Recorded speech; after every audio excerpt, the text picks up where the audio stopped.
Shalom Horas, selamat pagi sahabat GKPS TV.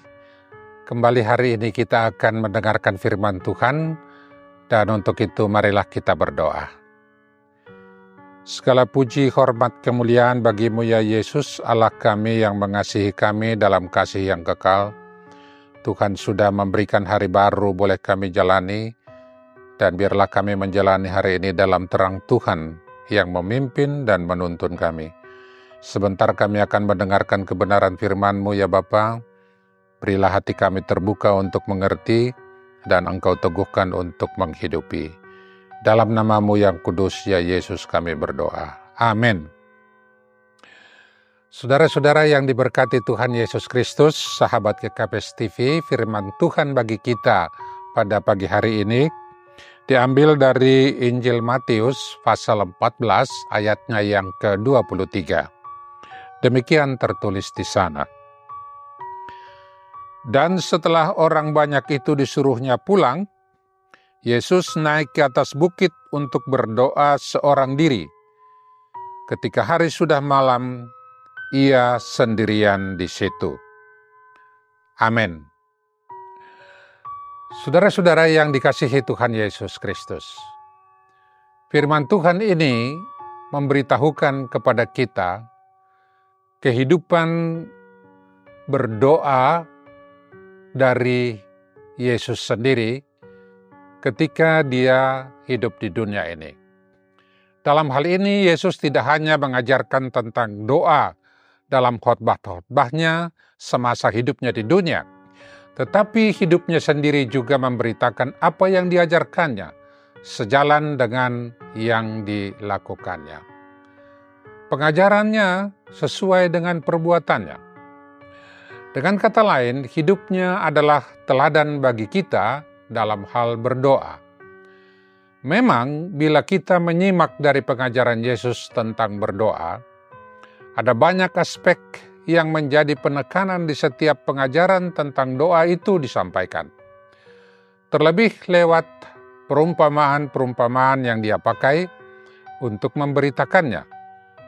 Semisal ketika Yesus hendak mengajarkan tentang bagaimana sikap hati kita dalam berdoa, yaitu menuntut kerendahan hati dan penuh penyesalan, dan jangan membenarkan atau meninggikan diri. Hal itu bisa kita dapatkan lewat cerita pemungut cukai dan Farisi yang berdoa kepada Tuhan yang tertulis dalam Lukas 18 ayat 10-14. Atau ketika Yesus menekankan pentingnya kesetiaan dan ketekunan dalam berdoa. Yesus mengajarkannya lewat cerita hakim yang lalim, seperti yang tertulis dalam Lukas 18 ayat 1-8.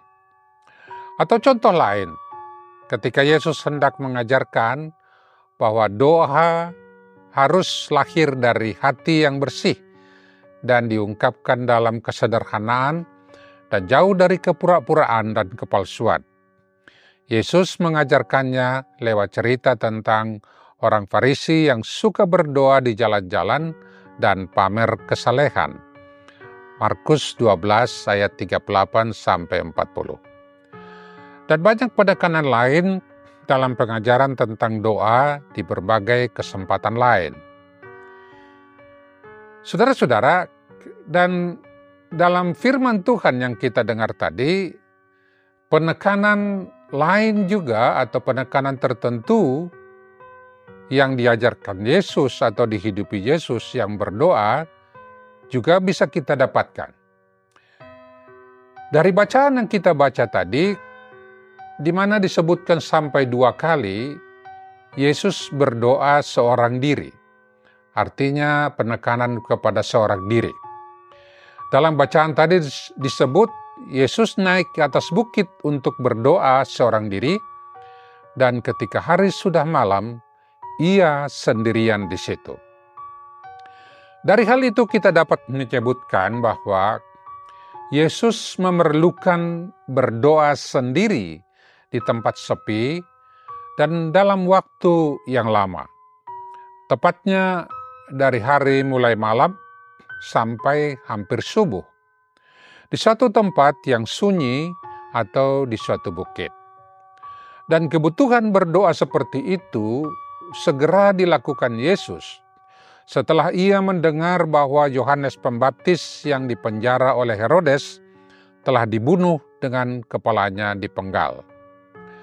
Dalam Matius 14 ayat 13 di atas bacaan yang kita baca tadi, dikatakan setelah Yesus mendengar berita itu, dalam hal ini peristiwa pembunuhan Yohanes Pembaptis, menyingkirlah ia dari situ dan hendak mengasingkan diri dengan perahu ke tempat yang sunyi. Maksud Yesus semula tentunya adalah untuk berdoa pribadi. Namun maksud ini sementara terkendala ketika orang banyak mengikuti Yesus dari jalan lain ke tempat dia hendak berdoa itu. Dalam ayat 14 dikatakan, ketika Yesus mendarat, ia melihat orang banyak yang besar jumlahnya, maka tergeraklah hatinya oleh belas kasihan kepada mereka, dan ia menyembuhkan mereka yang sakit. Lalu ketika hari sudah mendekati malam, orang banyak disuruh pulang, walaupun sebelumnya Yesus memberi makan kepada mereka semuanya. Dan ini terkenal dengan mujizat Yesus memberi makan 5.000 orang. Setelah peristiwa pemberian makan 5.000 orang itu, Yesus segera hendak meneruskan niat semula, yaitu untuk berdoa sendiri secara pribadi di tempat yang sepi.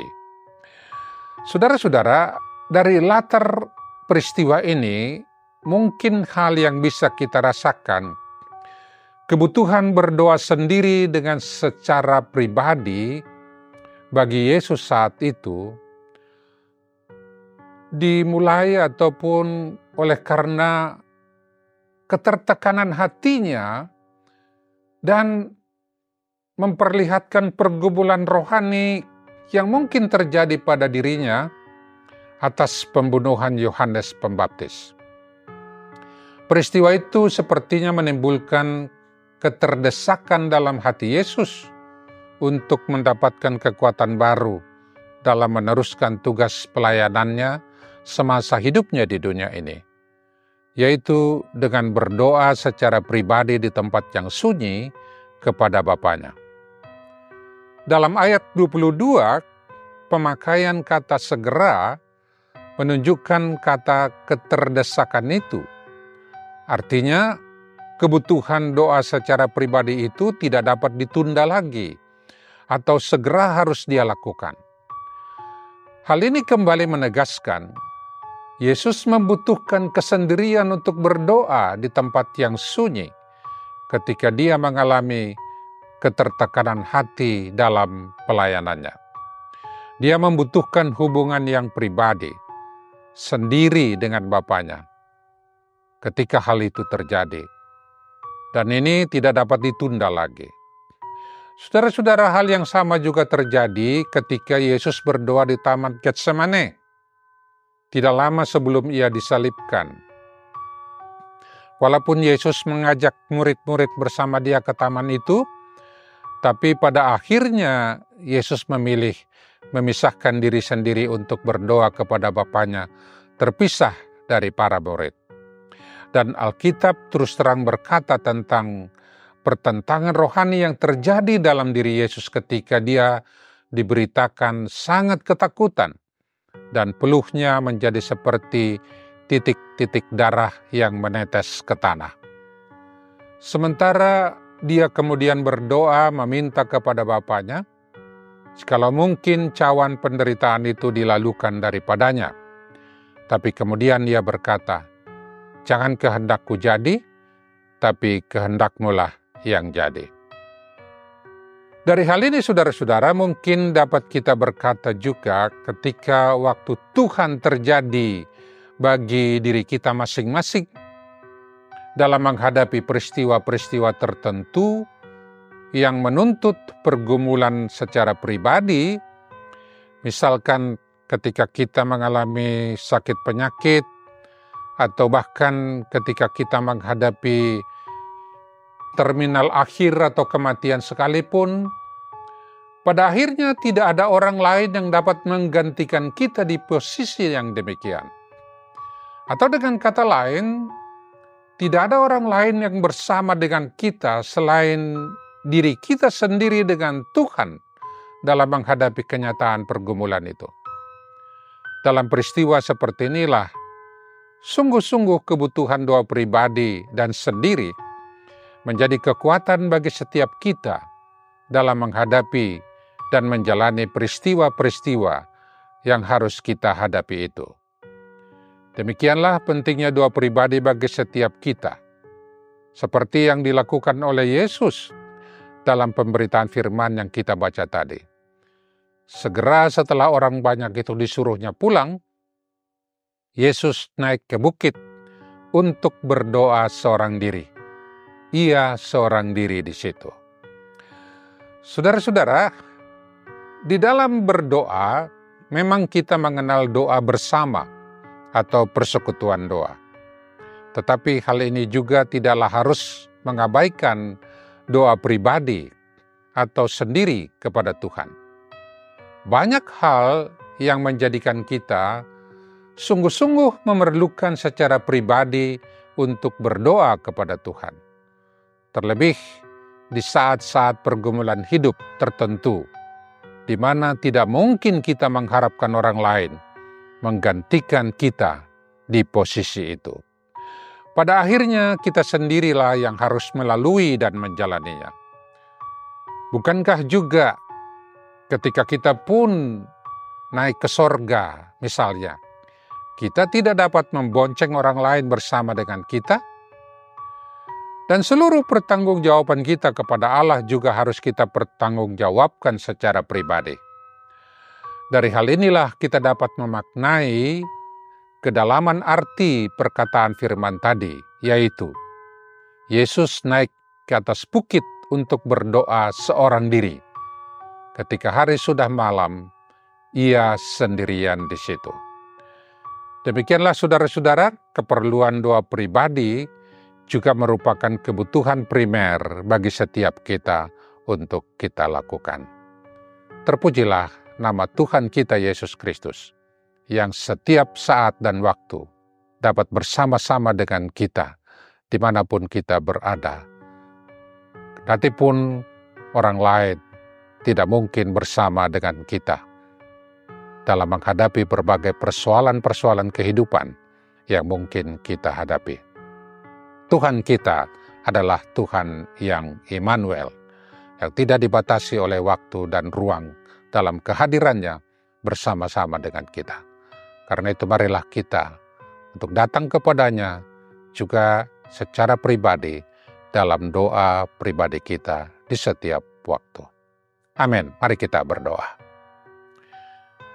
Terima kasih ya Yesus, Allah kami yang hidup, Allah yang Immanuel, yang setiap kali dapat hadir dan campur tangan dalam setiap peristiwa apapun yang kami hadapi dalam kehidupan.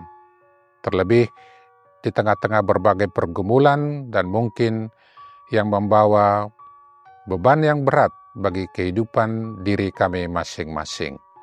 Bapa yang kekasih, kami bersyukur memiliki Tuhan yang senantiasa berkuasa dan dalam kasih-Mu dapat menolong dan menyertai, menguatkan dan meneguhkan setiap kami di dalam menjalani setiap perkara hidup kami. Karena itu kami serahkan diri kami juga dalam menjalani hari yang Tuhan anugerahkan ini. Campur tanganlah ya Bapa, dan terpujilah nama-Mu lewat kehidupan kami. Dalam Yesus Kristus, Allah kami yang hidup, kami sudah berdoa dan bersyukur. Amin.